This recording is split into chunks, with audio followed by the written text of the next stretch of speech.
Hello students, अभी तक हमने जो क्लास 11th में जो पढ़ाई कर ली है, आपको पता होगा हमने क्या क्या पढ़ा है। अभी लास्ट हमारे जो चैप्टर चला है वो कॉम्प्लेक्स एनालिसिस हमने खत्म किया है। उससे पहले हमने ट्रिग्नोमेट्री पूरा खत्म कर लिया है, कंप्लीट सॉल्यूशन आपको प्रोवाइड मैंने करवाया है। अब तक हमने जो सीखा ट्रिग्नोमेट्रिक सीरीज हो चाहे वो कॉम्प्लेक्स एनालिसिस हो, उसका हर एक क्वेश्चन मैंने आपको दिया है और आपका अच्छा रिस्पांस भी मिला है और बहुत सही से आपको समझ में भी आ रहा है। टेलीग्राम एंड व्हाट्सएप और जहां से भी बच्चे मुझसे कनेक्ट हो सकते हैं वहां पर डाउट्स भी आए, उनको सोल्व भी किए हैं। अच्छी बात है, डाउट्स आएंगे इसका मतलब आप कुछ पढ़ाई कर रहे हो, ठीक है। अब हम आपके लिए इसी सीरीज में नया चैप्टर लेकर आए हैं, उस नया चैप्टर का कंप्लीट सॉल्यूशन आपको यहाँ पे मिलेगा और वो बड़ा प्यारा सा चैप्टर है आपका 11th क्लास में, चैप्टर नंबर 7 है जिसका नाम है permutation and combination. That's mean क्रमचे एंड संचय।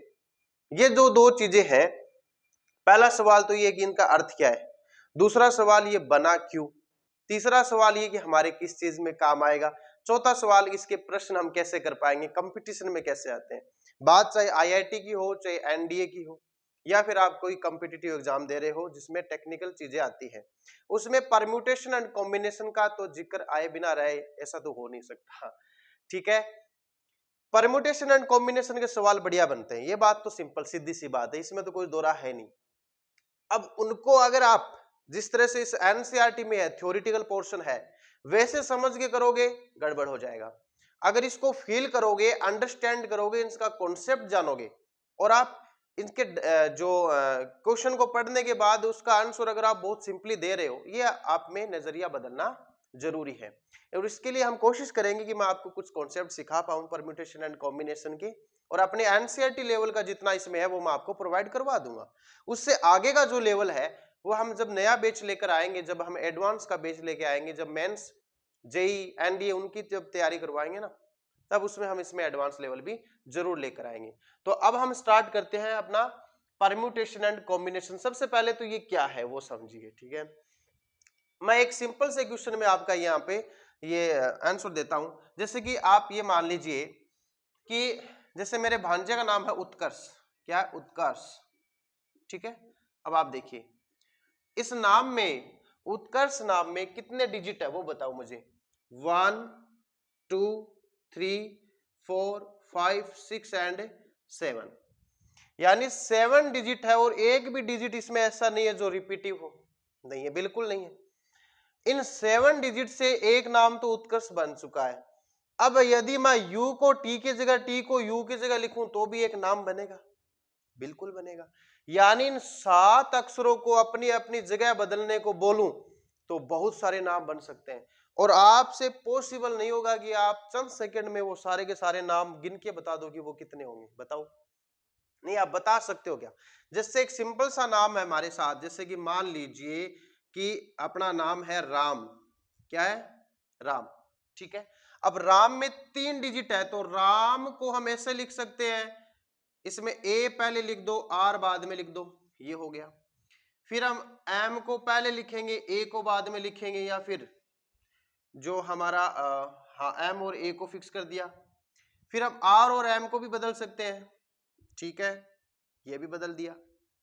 अब हम क्या करेंगे, इसमें आर ए को चेंज किया, ए आर को चेंज कर दिया, ए एम को चेंज कर दिया, एम ए को चेंज कर दिया, ए आर को। इस तरह से कितने नाम बने? अभी तक 4 नाम बन चुके हैं, ठीक है ना। ऐसे ही आप थोड़ा और बदलोगे तो और नाम बदल जाएंगे। तो इस तरह से आप काउंट करेंगे, पॉसिबल थोड़ी है। अब उत्कर्ष के कितने लिख पाओगे? पॉसिबल नहीं है ना। और कोई एक आध रह गया तो आंसर भी नहीं मिलेगा, है कि नहीं।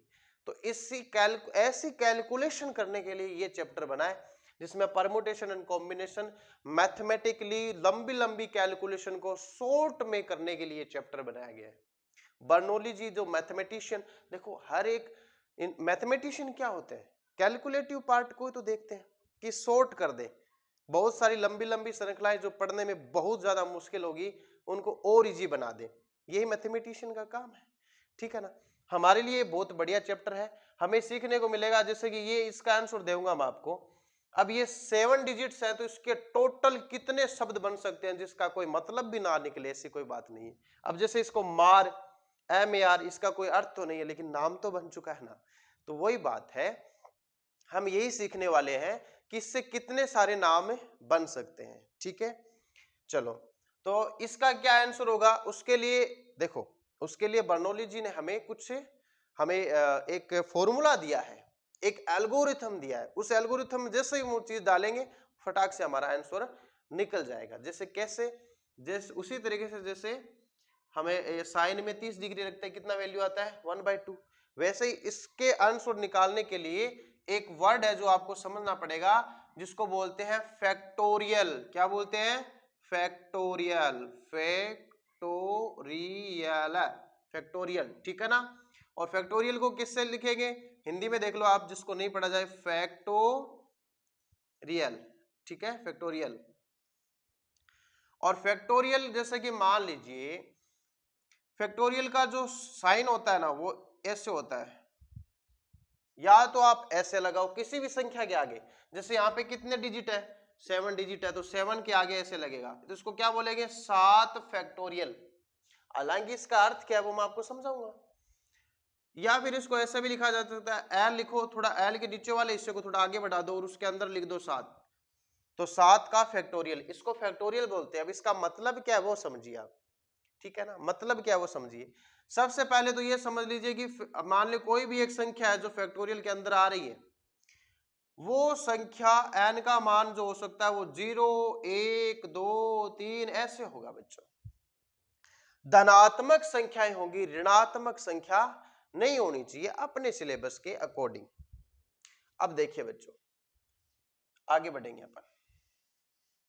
इस फैक्टोरियल का मतलब क्या है पहले तो वो सीखेंगे, ठीक है ना? फैक्टोरियल का मतलब क्या है, तो देखो फैक्टोरियल का क्या मतलब पहले वो सीखो। जैसे मान लो फैक्टोरियल 7 है, फैक्टोरियल 7 है, तो फैक्टोरियल 7 का मतलब होगा, ये क्रम गुणित होता है बच्चों। क्रम गुणित का मतलब होता है क्रम से गुणा करते चलो, वो भी एक कम करते हुए, एक कम करते हुए। जैसे कि मान लो 7 है ना, तो 7 की सीरीज बनेगी 7 गुणा 6 गुणा 5 गुणा 4 गुणा 3 गुणा 2 गुणा 1, यानी 7 मल्टीपल विद 6 5 4 3 2 1, अल्टरनेट, और वो भी एक एक रिड्यूस करते हुए चलना है। यहां से आप जितना इसको गुणा करोगे, जितना इसका आंसर आएगा वो इसका आंसर होगा। इतने वर्ड बन सकते हैं। देखो बच्चों, अब देखो ये बढ़िया कैलकुलेशन है ना, यानी आप अपने अपने नाम के डिजिट गिन लो और उन डिजिट्स गिन लो कि कितने डिजिट्स आ रहे हैं। जैसे किसी का नाम मान लीजिए, किसी का नाम अजय है, किसी का नाम अजय है, ठीक है ना? तो इसमें कितने डिजिट है? 4 डिजिट है, लेकिन इसमें ए है ना वो 2 बार आ चुका है, तो जो ट्वाइस आ जाता है या फिर जिस डिजिट की रिपीटेशन हो जाती है उसका एक थोड़ा अलग पैटर्न है बच्चों। पैटर्न कुछ नहीं है, सिंपल सा है। मान लीजिए इसमें कितने हैं? 4 है ना, इसमें कितने डिजिट है? 4 का फैक्टोरियल आंसर हो गया 4। लेकिन इसमें जो वर्ड भी रिपीट होगा, जो अक्सर रिपीट होगा, उसका उसमें भाग देना है। अब जिसमें ए कितनी बार रिपीट हुआ है? 2 बार, तो इसका 2 का भाग देना है। अब इतने इतने नाम बनेंगे इसके, अजय नाम से ना इतने नाम बन सकते हैं आपको। देखो 4 गुणा 3 गुणा 2 गुणा 1 बटा 2 गुणा 1, तो ये कट गया, 4 3 12। तो आप अपने अक्षरों को इधर उधर करके 12 नाम बनाए जा सकते हैं, जिसका मीनिंग निकले या ना निकले ये कोई बात है नहीं। तो कुल मिला के इसी कैलकुलेशन, लंबी लंबी कैलकुलेशन को शॉर्ट बनाने के लिए इस प्रश्नावली का जन्म हुआ है। तो ये समझ लीजिए, सबसे पहले हम सीखेंगे परम्यूटेशन क्या होता है, कॉम्बिनेशन क्या होता है, इन सब के बारे में अच्छे से स्टडी करेंगे, फिर हम चैप्टर सॉल्व करेंगे और हमारा काम खत्म। ठीक है बच्चों, तो चलो आगे बढ़ते हैं, इसको आगे और लेके चलते हैं अपन। ठीक है, चलो।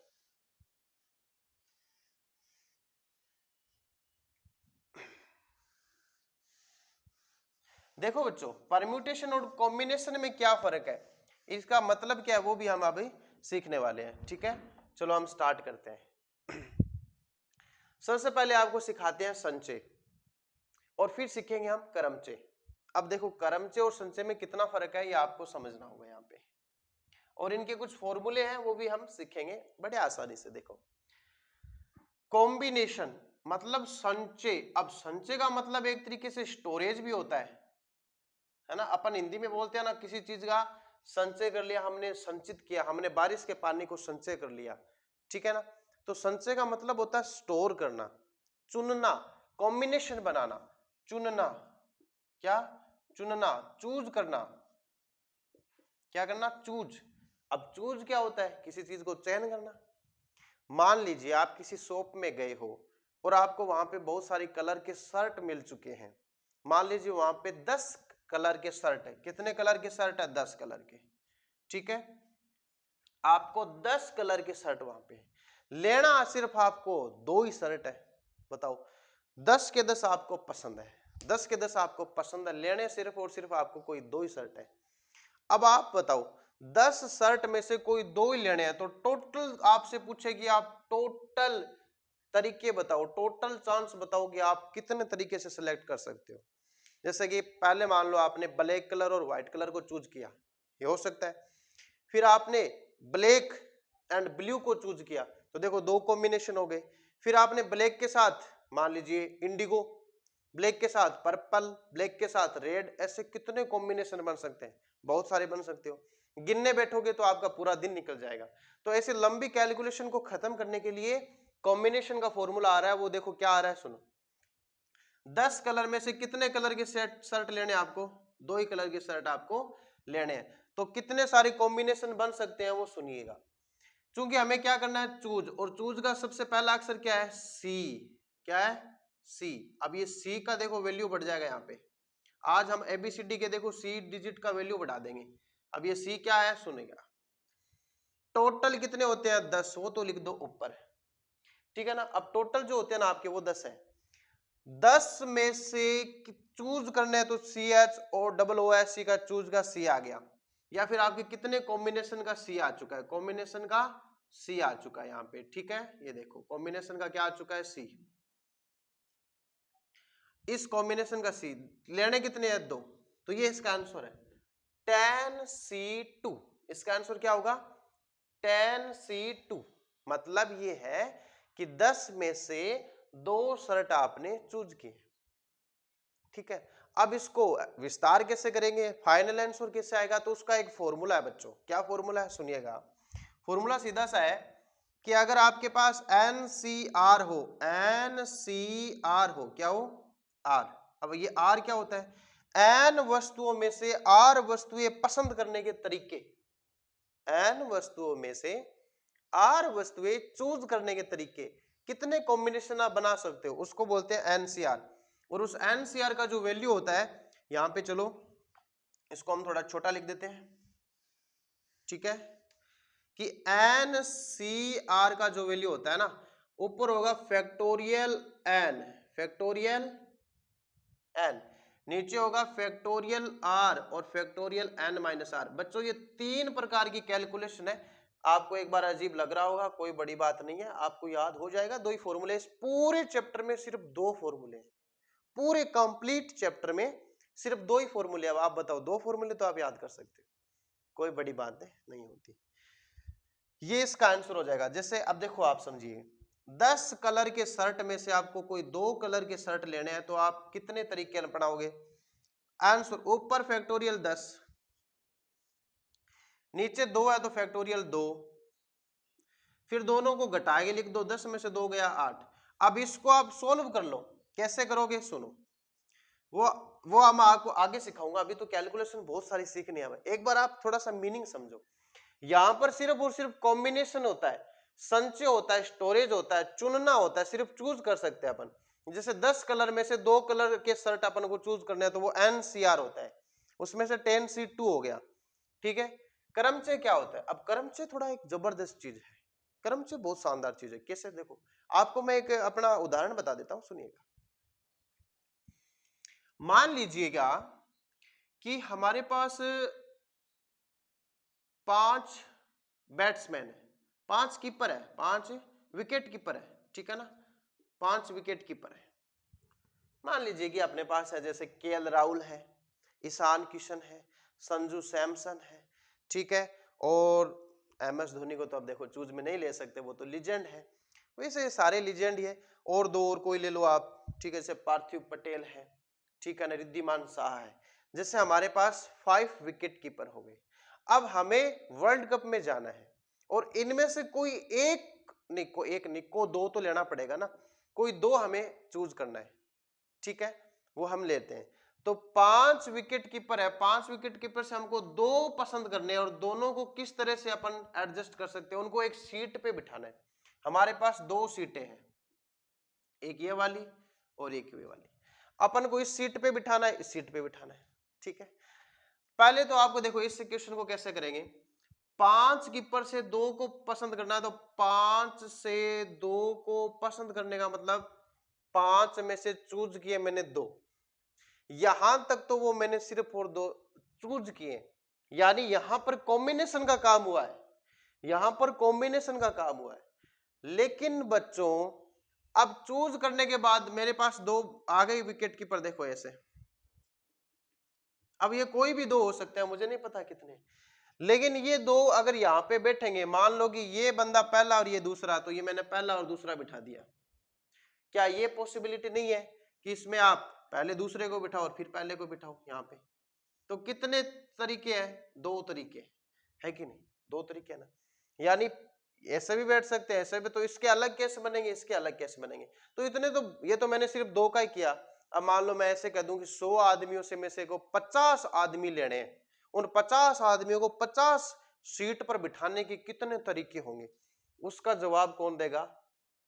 करमचे। देखो देखो आप ये समझिए कि करमचे में 2 वर्ड छुपे हैं। करमचे में कितने वर्ड छुपे हैं? 2।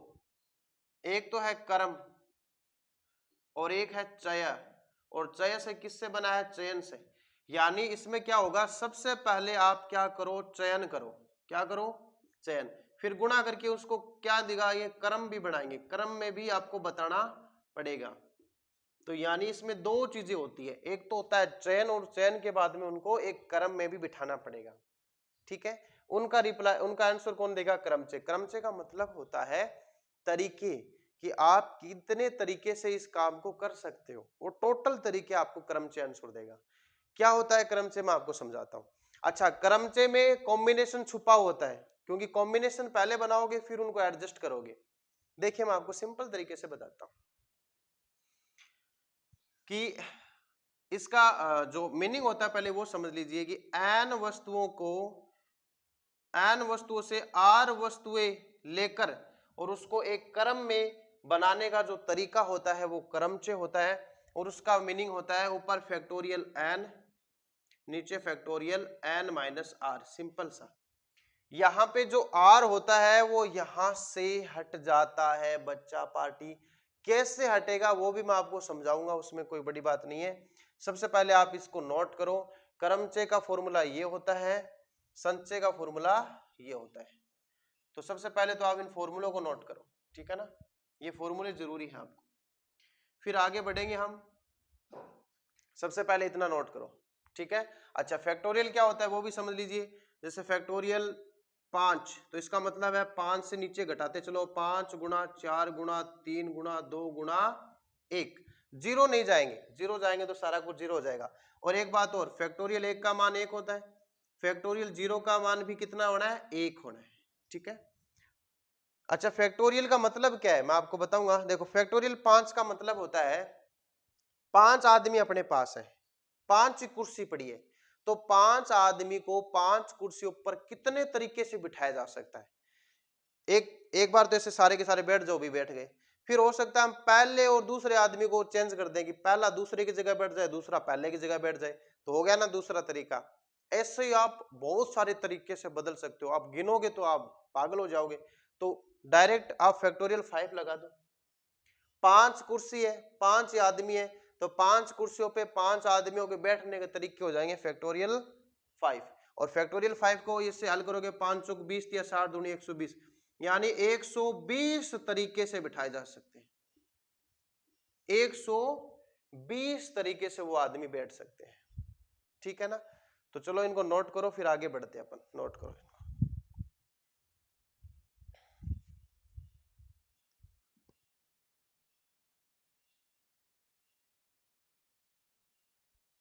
देखो बच्चों, अब हम चैप्टर 7.2 क्लियर कर लेते हैं। पहले इजी सा चैप्टर है, कुछ भी नहीं है। जैसे फैक्टोरियल पर डिपेंड है, ये पूरी की पूरी प्रश्नावली किस पे डिपेंड है? फैक्टोरियल पर, ठीक है ना, फैक्टोरियल पर। अब फैक्टोरियल क्या होता है? फैक्टोरियल एन होता है, फैक्टोरियल एन। और फैक्टोरियल एन का वैल्यू जो होता है ना, वो होता है n से स्टार्ट करोगे और अल्टरनेट एक एक कम करते चलोगे, एक एक कम करते चलोगे, और जब तक करोगे जब तक लास्ट में कितना ना आ जाए, एक ना आ जाए बच्चों, ठीक है ना। अच्छा, अब मैं आपसे फैक्टोरियल से संबंधित कुछ चीजें बताता हूं, सुनो, कुछ इंटरेस्टिंग चीजें हैं, सुनो। मान लीजिए आपको फैक्टोरियल 8 का मान निकालना है। जैसे ये पहला प्रश्न है, मानना क्या निकालना ही है, चलो निकाल ही देते हैं। पहले सुनिएगा, फैक्टोरियल 8 का मान निकालना है, तो फैक्टोरियल 8 को कैसे लिखोगे, 8 गुणा 7 गुणा 6, 5 गुणा 4 गुणा 3 गुणा 2 गुणा 1, ठीक है।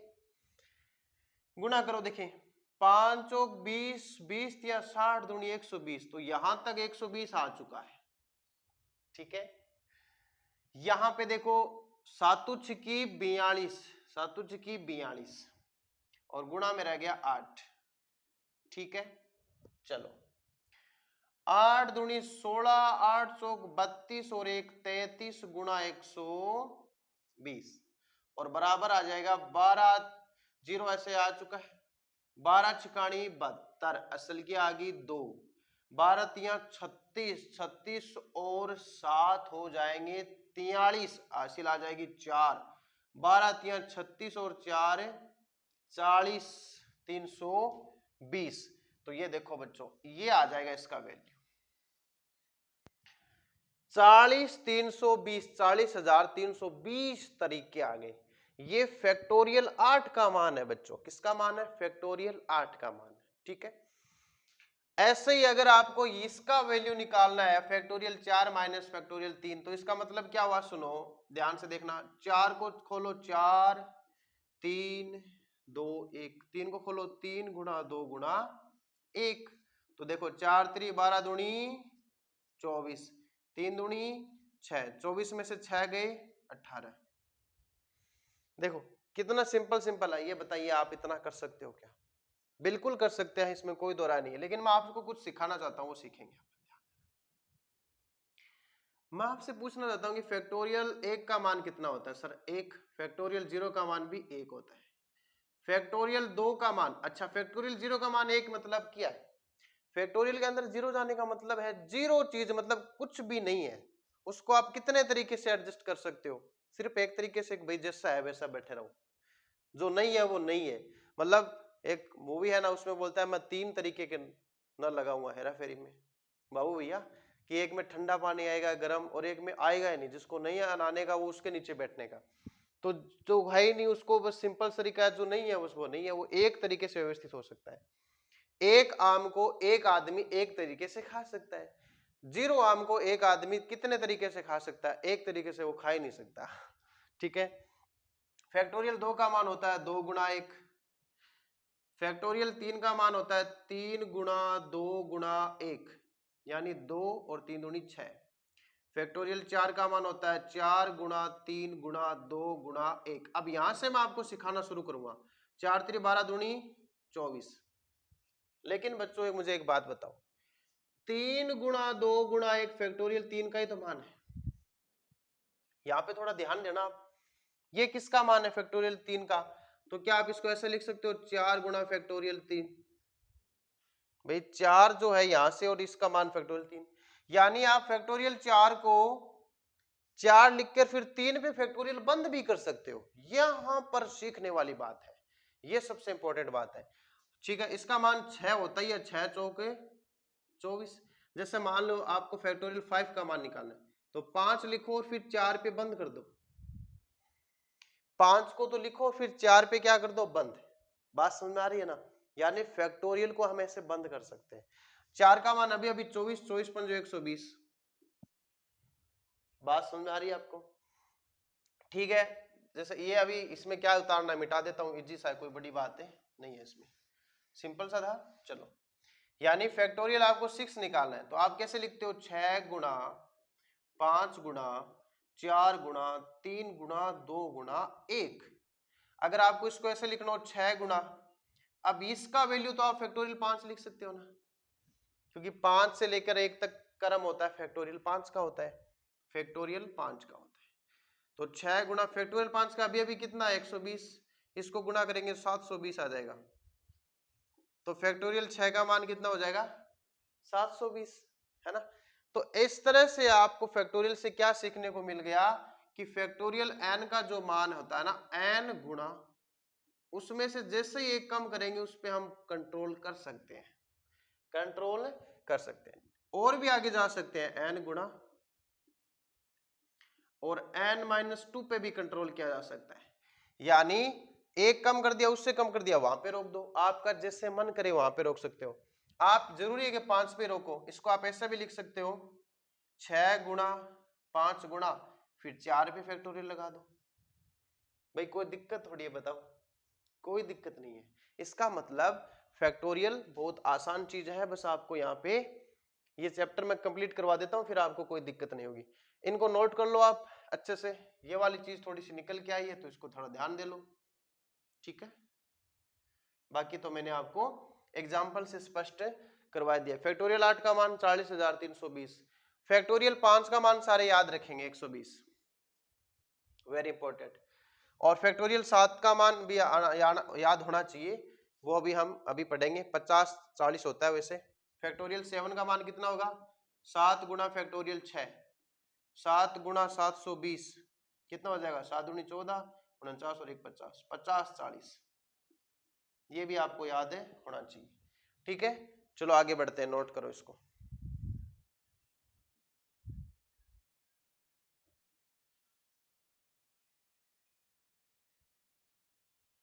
हाँ जी बच्चों, एक नया सवाल अपने सामने आया, थर्ड क्वेश्चन, फैक्टोरियल 8 बटा फैक्टोरियल 6 गुणा फैक्टोरियल 2।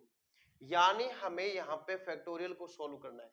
कुछ नहीं है बच्चों, कंपटीशन में ऐसे क्वेश्चन तो वार्म अप है। 8 के फैक्टोरियल को आप कैसे लिख, पहले तो आप इसको ऐसे लिख लो, देखो मेरा ये फेवरेट साइन है, मैं इसको ऐसे लिखता हूँ, मुझे अच्छा भी लगता है और देखो मजा भी आता है। आप 8 के फैक्टोरियल को कहां तक लिख सकते हो 8 गुणा 7 गुणा 6 पे कंट्रोल करा दो इसको, कोई दिक्कत है क्या। मतलब 8 को 8 गुणा 7 गुणा 6 पे रोक दिया, 6 नीचे है ही, और 2 को लिख सकते हैं 2 गुणा 1, भाई 2 को फैक्टोरियल 2 गुणा 1 होता है, 6 से 6 कट गया, आंसर कितना आया 8 गुणा 7 बट्टा 2, और 2 का पड़ा 8 में 4 बार गया, 428 आंसर आ गया बच्चों। तो इसका कितना आंसर आया 28। नोट कर लो इसको अच्छे से, कोई दिक्कत वाली बात है नहीं है। तो फैक्टोरियल 8 फैक्टोरियल 6 बट्टा फैक्टोरियल 2 को ऐसे सोल्व किया जा सकता है। तो ये 28 आंसर आया, ठीक है ना। चलो आगे बढ़ते हैं चौथे क्वेश्चन की ओर। तो चौथा क्वेश्चन क्या है मैं अभी आपको बता देता हूं। जांच, अच्छा अक्स का मान निकालना है इसमें, ठीक है। अक्स का मान निकालना है, आपके पास है 1 बट्टा फैक्टोरियल 6, 1 बट्टा फैक्टोरियल 7 बराबर x बट्टा फैक्टोरियल 8 है। तो x का मान ज्ञात कीजिए, find out the value of x। देखो बच्चों इसका कैसे करेंगे, ध्यान से देखना।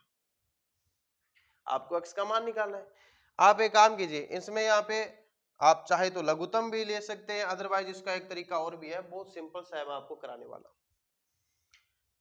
1 बटा 6 फैक्टोरियल ऐसा का ऐसा लिख दो, कोई दिक्कत वाली बात नहीं है। 7 फैक्टोरियल को कितने बच्चे 7 गुणा 6 फैक्टोरियल लिख सकते हैं, बताओ। मैंने अभी अभी समझाया कि 7 को 7 गुणा 6 पे कंट्रोल किया जा सकता है। ऐसे ही x बटा 8 के फैक्टोरियल को कितने बच्चे ऐसे लिख सकते हैं 8 गुणा 7 गुणा 6 फैक्टोरियल। बोलो 8 को 8 गुणा 7 गुणा 6 फैक्टोरियल। अब देखो 6 फैक्टोरियल नीचे से कट गया सब जगह से, बोलो कटा कि नहीं कटा, बिल्कुल कटा। तो यहां से 1 plus 1 divide by 7 is equal to 8 divide by 8 7 56 यानी 56, ठीक है। ध्यान दो ये हो जाएगा। अब 56 की इससे वज्र गुणा करा दो, 56 की इससे वज्र गुणा करा दो, कैसे कराएंगे सुनो। x बटा 56 का वैल्यू कितना आ गया 1 बटा 7 प्लस 1, ऐसा ही है ना, ये 1 प्लस 1 बटा 7। 56 की उस तरफ गुणा कराओ तो 1 बटा 7 की गुणा 56 से होगी और 56 की गुणा 1 से होगी, तो x का वैल्यू हो जाएगा 7 8 56 और 56 एकम 56, x का वैल्यू आ जाएगा 56 और 8 कितने होते हैं 64। ये लो आंसर हो गया। समझ में आ गया आपको? यहां से हमने स्टार्ट किया, फैक्टोरियल 6 को रिमूव किया, फिर तो देखो लघुत्तम के जोड़ बाकी है, कोई बड़ी बात नहीं, 11वीं कक्षा के हो, 56 को वज्र गुणा करा दिया, आंसर आ गया x का मान 64 यानी 64। तो ये आपका राइट आंसर हो गया। ये थर्ड था, ये फोर्थ था। अब हम करेंगे इसका फिफ्थ क्वेश्चन। चलो इसको अच्छे से नोट करो, आप वीडियो को रोक के। लास्ट क्वेश्चन अपने चैप्टर का सुनो, इसको भी कंप्लीट कर लेते हैं बहुत जल्दी। एन का मान कितना रखना है? ये बोला कि फैक्टोरियल एन बटा फैक्टोरियल एन माइनस आर का मान बताइए आप। जबकि एन का मान आप एक बार 6 रखोगे, एक बार आर का मान 2 रखोगे, एक बार एन का मान आप 9 रखोगे, आर का मान 5 रखोगे। 2 क्वेश्चन है इसमें, अभी कंप्लीट करते हैं, ठीक है? तो चलिएगा, फैक्टोरियल एन बटा फैक्टोरियल एन माइनस आर, ठीक है? एन का मान सबसे पहले केस में कितना लिखना है? 6, जी बिल्कुल लिख दिया। फिर 6 में से कितना घटाना है? 2, क्योंकि आर का मान कितना है? 2 और एन का मान है 6। तो इसको लिखेंगे फैक्टोरियल 6 बटा फैक्टोरियल 6 में से 2 गया 4। इसको आप 6 गुणा 5 गुणा फैक्टोरियल 4 पे कंट्रोल करा सकते हो। बात समझ आ रही ना आपको? 6 गुणा 5 गुणा फैक्टोरियल 4, ठीक है? 4 से 4 फैक्टोरियल कट गया, 6 पंजो 30, पहले का आंसर हो गया, ठीक है? दूसरे का आंसर करेंगे, ये तो पहला था, अब करेंगे हम सेकंड। फैक्टोरियल एन बटा factorial n minus r, factorial 9 minus factorial 9 है ना, 9 में से आर का मान कितना लिखना है? 5, फैक्टोरियल 9, 9 में से 5 गए 4, तो बच्चा पार्टी 9 गुणा 5 सॉरी 8 गुणा 7 गुणा 6 गुणा 5 गुणा 4, और 4 पे क्या लगा देंगे? फैक्टोरियल, बट्टा में कितना है? 4, फैक्टोरियल 4 से फैक्टोरियल 4 कट गया, मल्टीप्लाई करो, देखो 9 आठी 72, 72 को 7 से गुणा करेंगे, 7 दूनी 14, 7 7 49 और 1 50 यानी 504, 504, 6 पंजो 30, तो गुणा करेंगे 4 3 12 और 5 3 15, 15,120। तो ये आपका फाइनल आंसर हो चुका है। मल्टीप्लाई करना कोई बड़ी बात है नहीं है। तो बच्चों एक बात आप ध्यान से सुन लीजिए, ये वाला चैप्टर था सिर्फ और सिर्फ फैक्टोरियल पर बेस्ड था। इसमें सिर्फ और सिर्फ आपको फैक्टोरियल के बारे में बताया गया है कि फैक्टोरियल क्या होता है, फैक्टोरियल को कैसे कंट्रोल करते हैं। फैक्टोरियल 0 का मान 1 होता है, 1 का मान भी 1 होता है। फैक्टोरियल में माइनस वाली संख्याएं नहीं आनी चाहिए। प्लस ये बात और ध्यान रखनी है कि फैक्टोरियल में आप सोल्व कैसे करते हो, आपका तरीका क्या है सोल्व करने का, ज्यादा लेंथी नहीं होना चाहिए, सिंपल होना चाहिए। ये चीजें सिर्फ और सिर्फ फैक्टोरियल के बारे में ये चैप्टर बना है। अब हम करेंगे 7.3 सॉल्यूशन, फिर 7.4 और 7.1 का सबसे लास्ट में करेंगे। इसका भी एक रीजन है, मैं आपको नेक्स्ट क्लास में बताऊंगा। अभी हमने जो फैक्टोरियल के बारे में सीखा है, एक मामूली सा जो स्टडी किया है, नेक्स्ट चैप्टर में हम बहुत सारे तरीके निकालेंगे, ठीक है ना? और उन तरीकों को कैसे सोल्व करेंगे वो मिलेंगे हम नई क्लास के साथ। तब तक आप पढ़ते रहिए और प्रैक्टिस करते रहिए।